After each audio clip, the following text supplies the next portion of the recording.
Richard Benjamin Speck grew up in the flat expanses of rural west central Illinois. Where was you born at, Rick? Where was I born? Yeah. Kirkwood, Illinois. When was you born? 1941. Speck entered the world the day before the Japanese sneak attack on Pearl Harbor. Day out of Fort, all hell broke loose next day. As Doc said. Richard was the seventh child of Benjamin and Mary Speck, a hard-working couple who struggled every month to pay the mortgage on their modest house. To provide for his new son, Benjamin Speck picked up more hours at his many odd jobs, working as a farmhand and laying roof tiles. When Richard was old enough, his father took him to a nearby lake to fish for bluegills. The outings became special moments where Richard had his father all to himself. The carefree time spent with his father was a respite from the austere, deeply religious household run by his mother. The family attended the United Presbyterian Church, and Mary insisted on strict rules against smoking and drinking. Her husband once endured a severe reprimand after having a beer at a fish fry. In 1947, Richard lost the light-hearted influence of his father when Benjamin died of a sudden heart attack. The 6-year-old was devastated. His elementary school classmates noticed changes in his behavior. Richard began whining and eating crayons, acting more like a toddler than a second grader to get extra attention from his teachers. We were watching a movie, and I happened to glance back and notice the teacher with Richard Speck sitting on her lap. I asked her, "Why was Richard sitting on your lap?" And she replied, "Oh, Richard Speck was acting like such a big baby, I couldn't think of any better place to put him." At home, Richard was spoiled by his older sisters, but received little comfort from his destitute, widowed mother. Soon after Benjamin's death, a traveling insurance salesman named Carl Lindbergh began courting Mary Speck. Their marriage in 1950 solved Mary's financial problems, but Lindbergh was the exact opposite of Richard's sober, hard-working father. He had a criminal record that included arrest for forgery and drunk driving. 8 months after Richard's mother remarried, the couple picked up and moved to Dallas with Richard and his younger sister Carolyn. 9-year-old Richard deeply resented his mother's decision to remarry and relocate, and he let it show. Years later in prison, Speck would recall that the disruption in his family life made it easy for him to reject his strict religious upbringing. Priest says, "Oh, we got a new face up in here. Well, we're going to give you a service to pick out 3 hymns." I stood up and said, "I want him, and him." They kicked me out of church. It wasn't long before his stepfather wanted to kick Richard out of the house. He would get drunk, call Richard a gutter rat, and tell him he couldn't stand the sight of him. To get back at Lindbergh, Richard would break into his liquor cabinet, have his fill, and disappear from the house. By the time he was 15, Richard was getting drunk nearly every day. He dropped out of school and began hanging around with a tough crowd of older teens who introduced him to marijuana, pills, and the basics of crime. Richard started carrying a switchblade and learned how to use it to pick window locks. He also learned about sex, mostly one-night stands with the older girls in his crowd and prostitutes. He began to develop contempt for any woman he considered easy. By the age of 20, Richard was a known petty criminal. He had a long list of misdemeanors: drunk and disorderly conduct, indecent exposure, and shoplifting. His slick-back, dirty blonde hair, deeply pockmarked face, and crude tattoos made him look dangerous. A tattoo on Speck's forearm read, "Born to raise hell," but it was the empty boast of a young man who always wished he was tougher. Absolute coward. Take away a knife and a gun, and he has no ability to fight with his fist. Yet he had a tremendous skill at animal cunning, at being able to put people at ease, to con them. He was a good burglar, he was a good thief, and he was a good liar. Richard was not at all intimidated by the cops and knew how to turn on his good old boy charm in a pinch. When that failed, his mother always came to his rescue. No matter how often he needed to be bailed out of jail, his mother paid his way. Mary Speck's unconditional love for her delinquent son allowed Richard to bury his resentment for her. She became a saint in his eyes, an impossible ideal that Speck used to judge every other woman in his life. Especially 16-year-old Shirley Malone. Richard met Shirley at the Texas State Fair in October 1961 and got her pregnant after 3 weeks of dating. They quickly married. Speck's job as a truck driver for the 7-Up bottling company was supposed to support them both, but the 21-year-old usually blew his paychecks on prostitutes and alcohol. Richard insisted on a far different standard of behavior for his wife. He had what we technically call a Madonna-prostitute complex. In other words, women were either virginal and pure, and if they weren't, then they were totally to be considered as tramps, sluts, whores, prostitutes.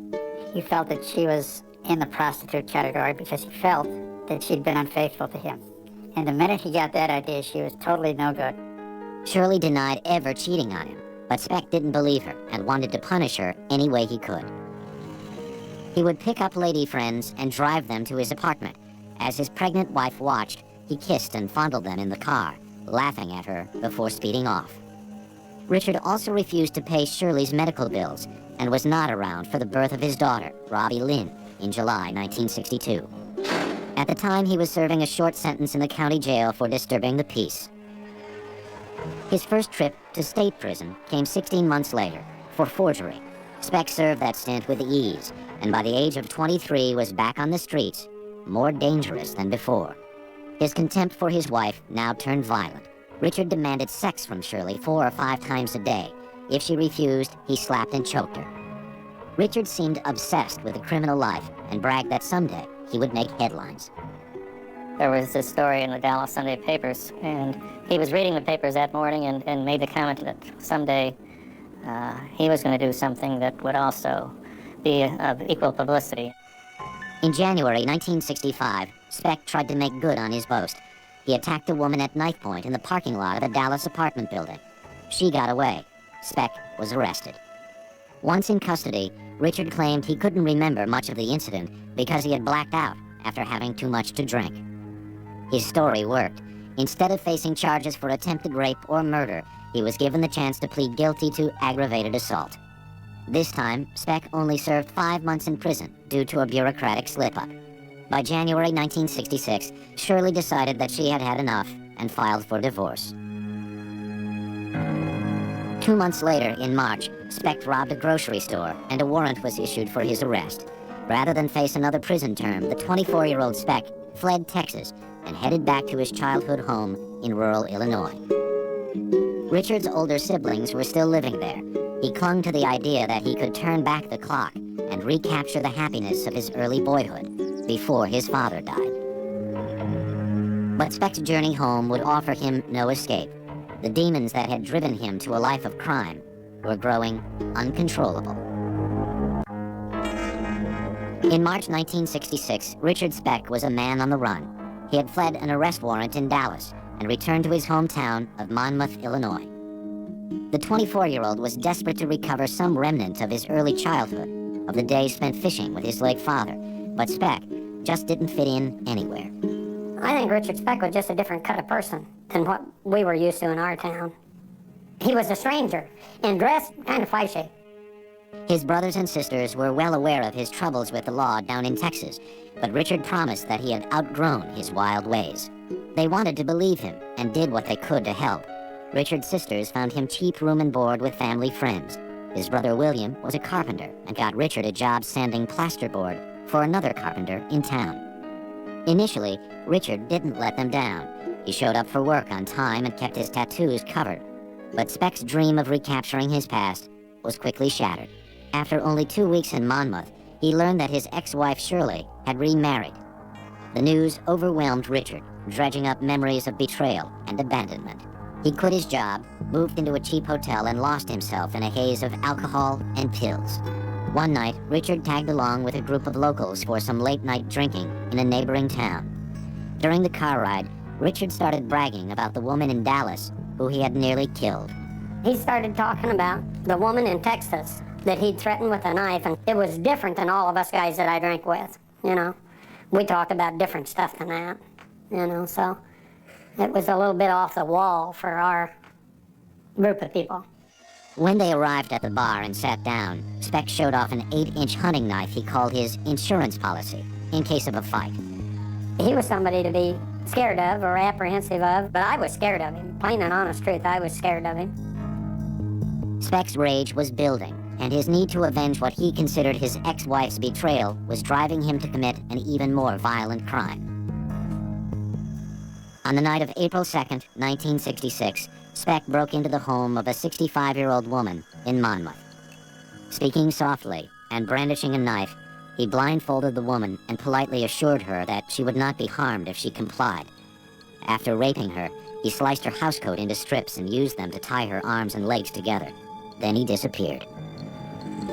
The woman told police her attacker had a soft southern drawl.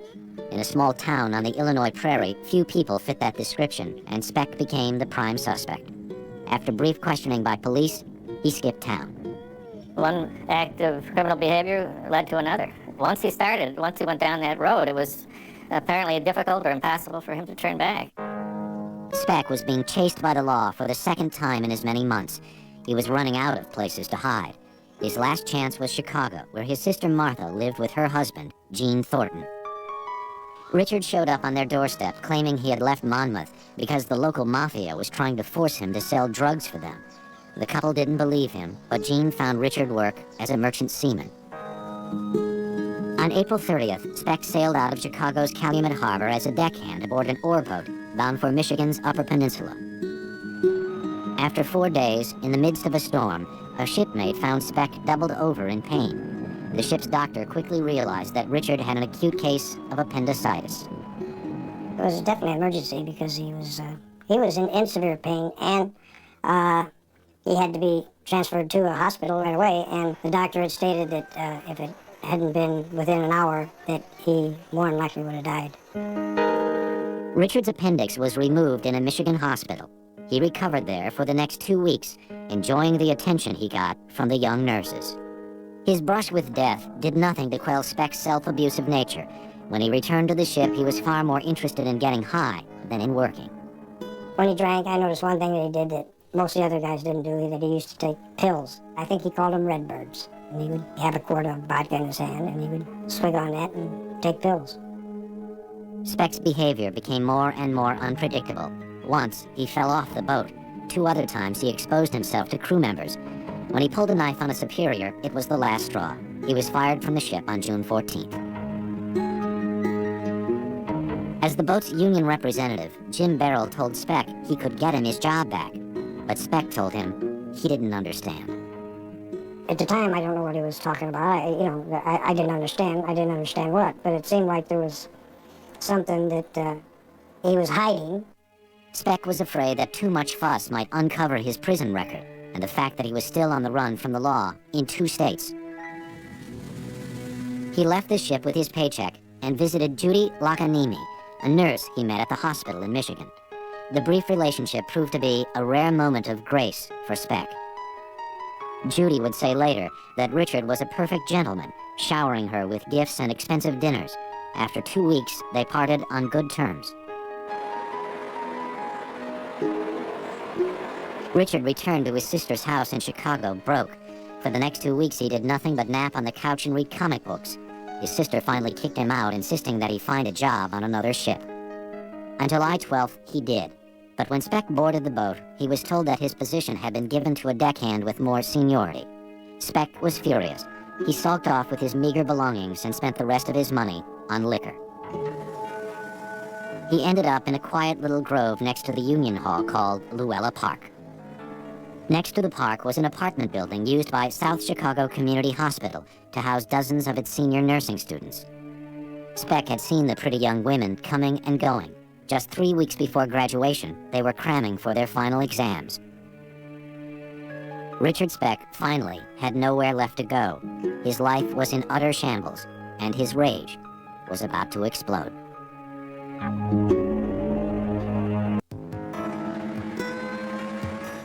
In the summer of 1966, Richard Speck was an unemployed ex-con addicted to drugs and alcohol. He was flat broke, alone, and a fugitive. He couldn't get employment. He already had a wrecked marriage. He was taking pills heavily. He was drinking heavily. Here was a person whose life was going downhill in a hurry. Speck had always believed that he was somehow destined to shock the world. He was about to realize his ambition.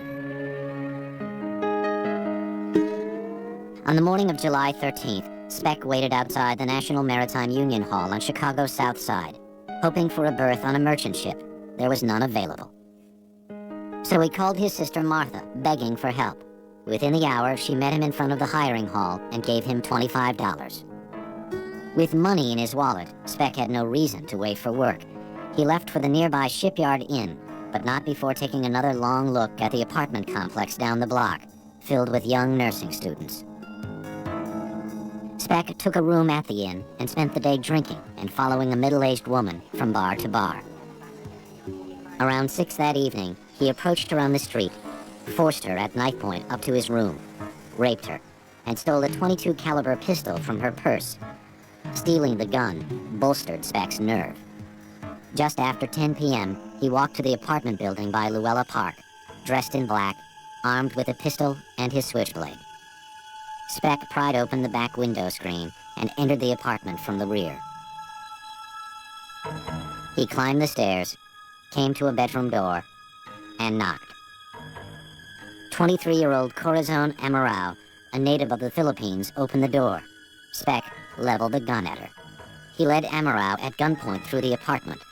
Within minutes, Speck roused 5 other women from sleep and herded them all single file into the largest bedroom. With a wave of the .22, he sat them down and lit a cigarette. He was very beguiling. He sat on the floor, smoked cigarettes, laughed, talked to him, kept telling me he wasn't going to hurt him. He just wanted to get their money and leave town. Smiling and using his softest Texas drawl, Speck said that he planned to jump a ship heading for New Orleans and began collecting money from the 6 women one by one. At 11:40 p.m., 22-year-old Gloria Davy came home from a date with her fiancé. He now had 7 captives, isolated in their corner apartment and out of earshot from their closest neighbors. The women sat terrified, trying to joke with Speck as he casually smoked. They had been trained as nurses through psychology courses to calm people.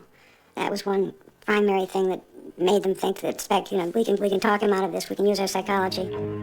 But the women fell silent when Speck crushed his cigarette, stood up, and flipped open a switchblade. He sliced a bedsheet into long strips, careful to keep the gun within easy reach. He tied each of his prisoners up, binding their hands behind their backs and knotting their ankles tightly. I think he went there to rob them, and I think he went there to see what sexual pleasures might result from the robbery without any clear intent of homicide. This video, made years later while Speck was in prison, is the only time on record that he spoke of that night. What you locked up for? I count murder. Did you kill him? Sure I did. Why? Just one there night. In minutes, Speck had all 7 young women helpless and immobile on the floor. First, he grabbed 20-year-old Pamela Wilkening, and she showed him her contempt. Boy, sit on me in the face. Said you're gonna pick me out of lineup. The insult enraged Speck. He took Wilkening to a bedroom across the hall, gagged her, and pinned her to the floor, intent on raping her. But 2 other nurses, Marianne Jordan and Suzanne Ferris, unaware of what was going on, walked into the room, surprising Speck. At that point, all of his rage exploded. The women tried to run away, but they never made it out of the bedroom. There's 2 over there, so I off them. Speck stabbed them over 20 times with his switchblade, then turned his attention to the other young women. Wound up trying to kill off all the women. Over the next 4 hours, Speck methodically killed 6 more of his captives, washing their blood from his hands after each murder. Why you use a gun? Why did you prefer to use a knife? It doesn't make too much noise. There's in no shape to run. And the knife is quiet. Speck's nonchalance in the video belies the brutality that he unleashed that night. Valentina Passion's throat was sliced through to her larynx. Patricia Matuzak suffered a vicious kick to her midsection. He saved Gloria Davy for last. She was one of the first, wasn't she? She was the last one, too. I knew I had all the time in the world. I shut you down there to this part. Either Joe or Cocky said, you take it, Vicky. On Gloria, it would seem that Speck unleashed a lifetime of buried rage toward all women, especially his mother and his ex-wife. He dragged her downstairs to the couch, raped and sodomized her, then strangled her to death. After checking the large bedroom for valuables and survivors, Speck strolled out of the front door and into the night. He stopped on the Calumet River Bridge to toss his bloody switchblade into the water. He went to bed that night at the Shipyard Inn, believing he had committed the perfect crime. By daybreak, reports of the slaughter were front-page news. Our next-door neighbor, Mrs. Windmiller, asked me if I heard this awful screaming. And May we get the other descriptions, Doctor, where the other bodies were and what happened? in the east bedroom, there were two girls lying on the floor. The only thing that I might say to this man is that he is psychologically sick. He ought to turn himself in. He ought. As I said before, this is a crime of the century. Because innocent. There were far more questions than answers. Who would do this? 8 young women who were doing good in the world. All they wanted to do was heal people as nurses. So the questions were, how could they all be killed at once? How did he do it? And then who was he, and was he still in the city? That morning, Richard Speck was just a mile from the crime scene, confidently drinking in the same seedy bars he had been in the night before. But Speck had made a mistake. He'd left a survivor. Throughout the massacre, Corazon Amaral had been huddled under a bed just a few feet away, praying furiously. When he heard that there was a survivor, that's when he immediately changed his name, called a cab, went to Cabrini Green to leave a dead-end trail, and did everything to escape his identity and escape Chicago. Speck wound up a mile and a half west of Chicago's business district, among the bums of Skid Row. He checked into a 90-cent-a-day room under the name R. Franklin. Speck didn't stray far from his hotel, knowing the police would have all public transportation from the city well guarded. By Saturday, July 16th, evidence against Speck was overwhelming. 33 fingerprints were lifted from the crime scene. Based on Corazon Amaral's positive identification, the prints were matched to Speck through Dallas police. Chicago Police Chief O.W. Wilson publicly named Richard Speck responsible for the murders of the 8 student nurses. The uproar surrounding the case made Speck's capture seem inevitable, but Richard Speck had no intention of ever facing his accusers. In July 1966, Richard Speck was the most wanted man in America for murdering 8 young nurses on Chicago's South Side. He hid away in a Skid Row hotel, but realized that escaping the city was impossible. 3 days after the murders, on July 16th, Speck polished off a quart of cheap wine, smashed the bottle, and used the jagged glass to rip gashes through the veins in both his arms. Richard lay down beneath a ceiling of chicken wire in his hotel room, slowly bleeding to death, trapped by the publicity that he had always vowed he'd get. But even slashing a wrist and arm would not prove to be a way out. The hotel handyman discovered Speck and called police. When the cops arrived, they didn't recognize Speck. They rushed him to Cook County Hospital, where his identity was discovered, just beneath the dried blood caked over his arms. And I wiped the blood away, and there was Born to Raise Hell. I looked at the nurses and I said, this is the fella that the police are looking for. Within hours, hundreds of reporters were descending on the hospital for a glimpse of the notorious killer. Speck's court-appointed lawyer, Gerald Getty, and prosecutor Bill Martin received access.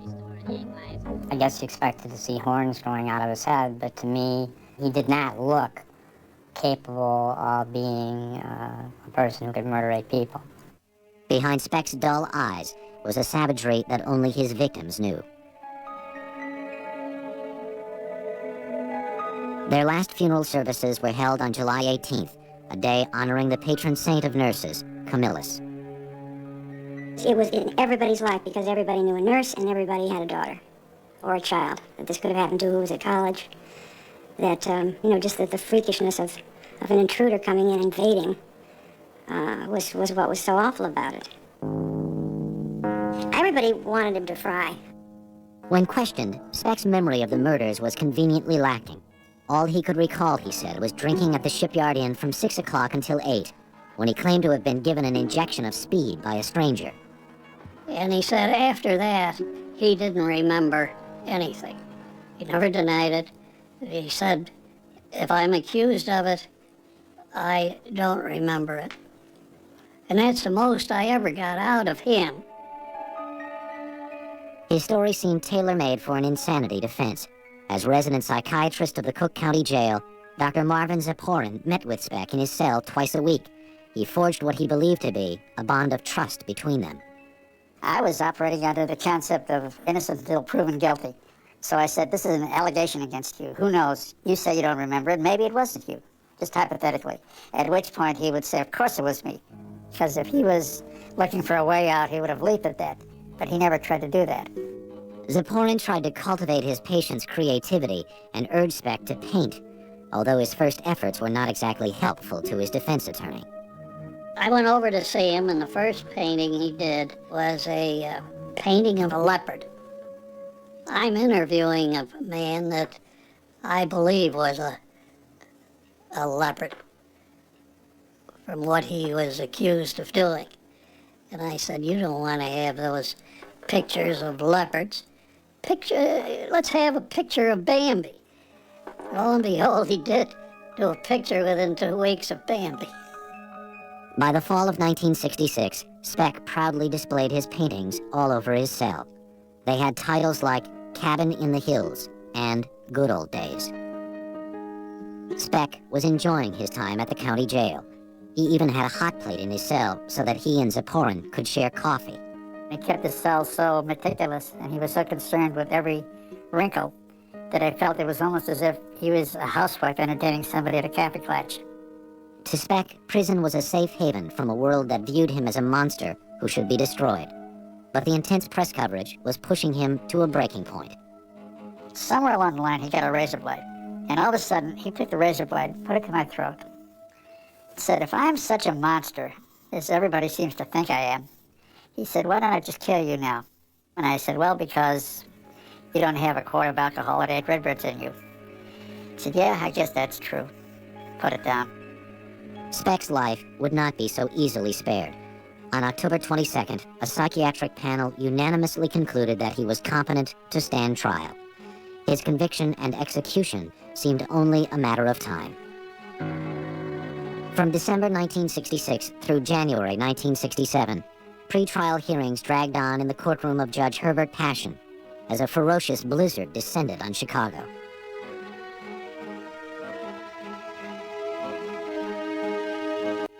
Speck had long resigned himself to the fact that he would die for his crime. He says, when we get to court, Judge Passion, who hates me with a purple passion, as he put it, he's going to sit there with his band of angels and they're going to crucify me. The mass murder had attracted so much publicity in Chicago that the judge moved the trial downstate to Peoria, where it began on April 3rd.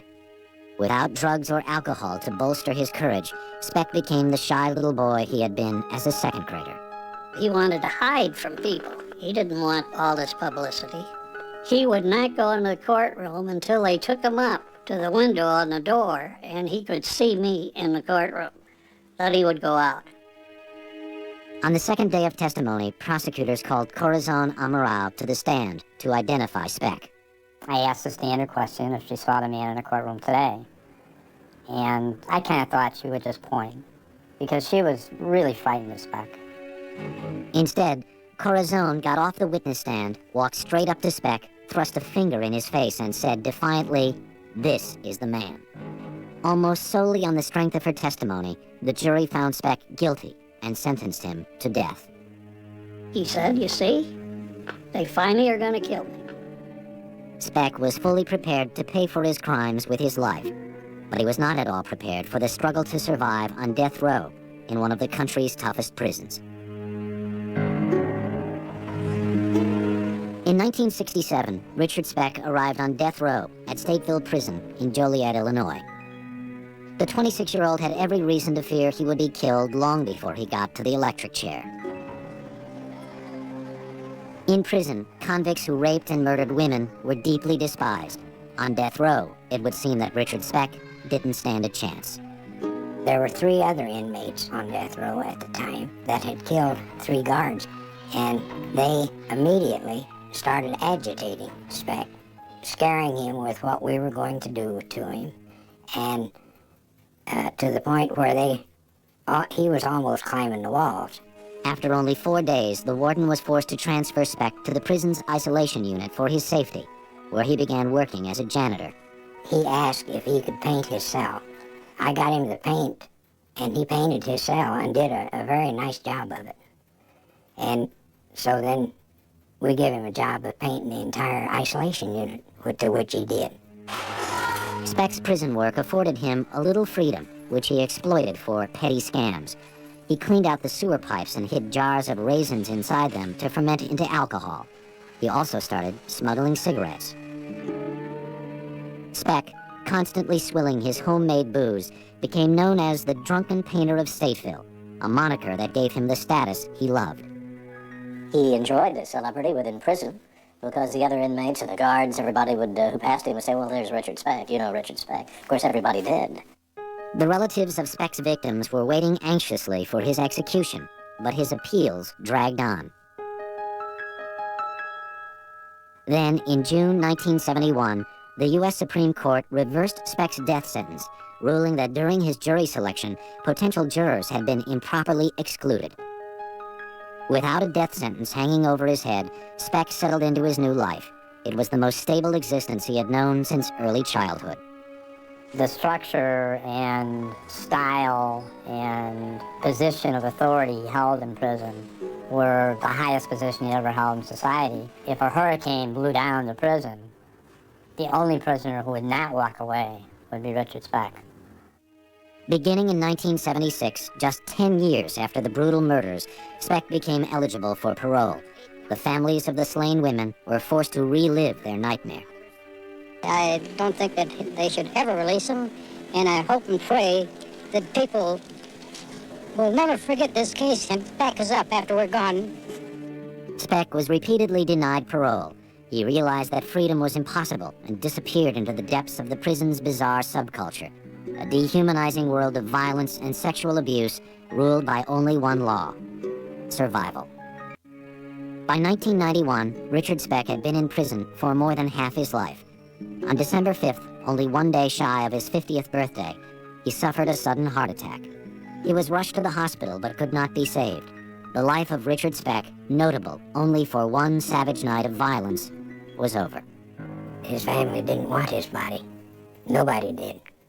And he was cremated, and no one knows except two people where his ashes were even strewn.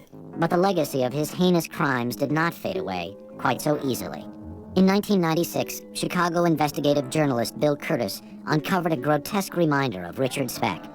The disturbing video in which Speck discusses the murders and shows evidence of his bizarre life behind bars. How'd you do that to killing those ladies? Back how it's there. Had no feeling. And I felt sorry or anything, no. More shocking than Speck's lack of remorse was his change in appearance. Apparently through the use of hormones, he had transformed his body to ensure his survival in one of America's most dangerous prisons. He had the certain trappings of a female body that made him very desirable to inmates. The breasts and the, silk feminine underwear were all part of a scheme by which he kept himself alive, and not only alive, but well supplied with goodies like liquor and cocaine, because he was what's known as a queen bee in the penitentiary. And it worked. He didn't get killed like Dahmer. Absolutely cunning survivor. Yeah, don't you know what's fun I've had? They turned me loose. That's also what disappointed a lot of people. We wanted him to hurt. We wanted him to be in pain. We wanted him to die. But Speck may have suffered a fate worse than death. 25 years of humiliation and abuse. Do you like being by me? Absolutely. Have you always liked being by me? Sure. You wearing blue panties today? Yeah. Let me see. Take some of Take one? They could have been prostituting him out, too, and maybe they were. He was probably punished more the way it went than had they have executed him. It was a grotesque transformation. The psychiatrist who became Speck's only confidant believes that by forfeiting his manhood, Speck found a way to punish himself for his crimes.